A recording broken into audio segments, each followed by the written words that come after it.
State lawmakers heard testimony today on a bill that supporters say will increase election security and transparency.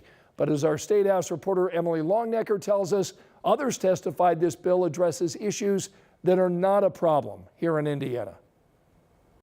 Well, this bill has several provisions to it, among them a provision that supporters of it say would prevent non-citizens from voting in elections.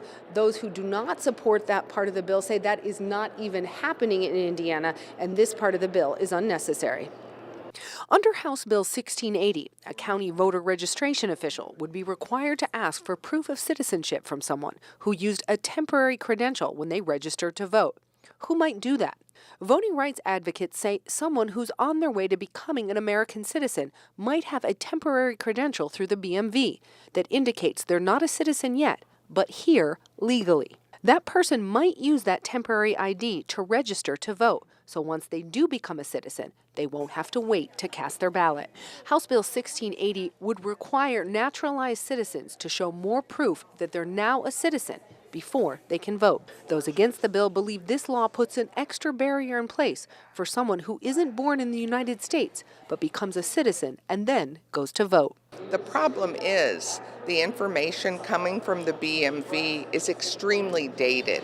It could be as much as 6 years old. So we are going to be identifying naturalized citizens who are registered to vote as non-citizens and making them respond in 30 days, or their voter registration will be deleted from the list.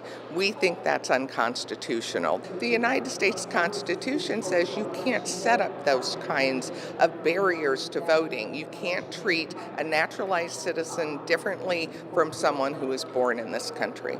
Voting rights advocates say they've been trying to work with the BMV to put a system in place so once a person becomes a citizen, they receive an updated ID that takes them out of a database, listing them as a temporary ID holder.